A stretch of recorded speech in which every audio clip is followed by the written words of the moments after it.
जय बिरसा मित्र 17 तारखेला म्हणजे मेकर तालुक्यामध्ये सांगितलं होतं की बा अतिवृष्टी होणार आहे. अतिवृष्टी होत आहे सांगितलं होतं. माननीय तहसीलदार आपले कर्तव्य दक्ष तहसीलदार साहेब म्हणजे मडके साहेब यांनी सांगितलेले आहे. नोट्स स्प्रेस नोट काढली आहे. त्यांनी सांगितलेलं आहे की बुवा 3 दिवसात म्हणजे आज 19/8/2025 रोजी तसेच यापासून 3 दिवस असे अतिवृष्टी सांगलेली आहे. आणि 17 तारखेला आमच्या माळेगाव गावामध्ये म्हणजे 100% ढगफुटी झालेली आहे. ढगफुटी होऊन बरेच शेतकऱ्यांचे असं नुकसान झालेलं आहे. नुकसान झालेलं आहे. तसेच आमच्या गावाचं गावावरील असलेलं धरण 100% भरलेलं आहे. तर धरणाचे 100% भरले आहे. पाहू शकता तुम्ही धरण. आणि 17 तारखेला 17 तारखेला जे पूर आलेलं जे धरण भरलं होते, ते धरणाचा पाण्याचा स्तर पाहू शकता इथपर्यंत आला होता. हे पाहू शकता मित्रांनो, हे बघा इथपर्यंत आला होता. इथपर्यंत धरणाचं जे पाणी इथपर्यंत आलं होतं. आणि अजून शासनाने सांगितलं आहे की अजून 3 दिवस म्हणजे 19, 20, 21 तारखेला एकदम अशी अतिवृष्टी होणार आहे. अतिवृष्टी होणार आहे म्हणजे अतोनात असं नुकसान होणार आहे. तर ते नुकसान होऊ नये म्हणून पहा, तर त्या दिवशी पहा 17 तारखेला इथपर्यंत पाणी होतंय. इथपर्यंत पाणी इथून इथून फक्त जे भीत आहे फक्त एक हाताची भीत आहे.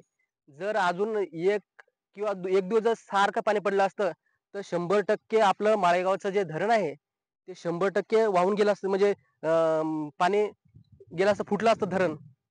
धरण फुटलं असतंय.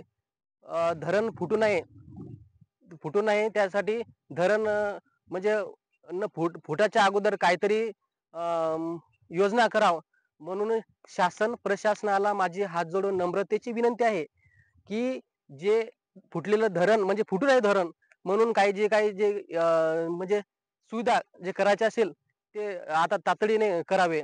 अन्यथा अजून अजून 3 दिवस सांगितलेले पाऊस 3 दिवस अतिवृष्टी सांगितलेली आहे. म्हणजे 100% झालेली अतिवृष्टी अजून 3 दिवस सांगितलं आहे.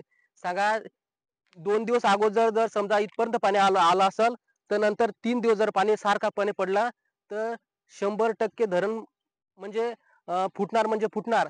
आणि जे होणारं नुकसान हे अतोनात नुकसान होईल. त्यामधील गोरगरीब लोकांचे घरे जातील किंवा बरेच असं शेतीचं नुकसान होईल.